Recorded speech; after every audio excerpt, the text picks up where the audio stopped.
Maswerteng gabi po, Lotto players. Narito na po ang mga numerong nanalo sa Ultra Lotto 658, Mega Lotto 645, 4D Lotto, 3D Lotto at 2D Lotto. Ngayong gabi nito, April 24, 2026, 9 p.m.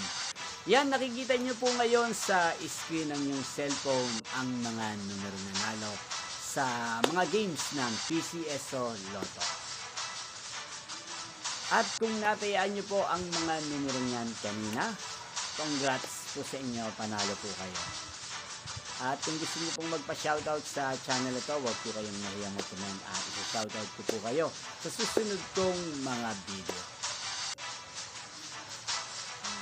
At sa mga nanalo, congrats po sa inyo. Yan, inyo pong napanood ang resulta ng Ultra Lotto 658, Mega Lotto 645, 4D Lotto, 3D Lotto at 2D Lotto sa channel na to, Roderick Hernandez TV. Magkita-kita pong muli tayo sa susunod kong mga video. Thank you for watching!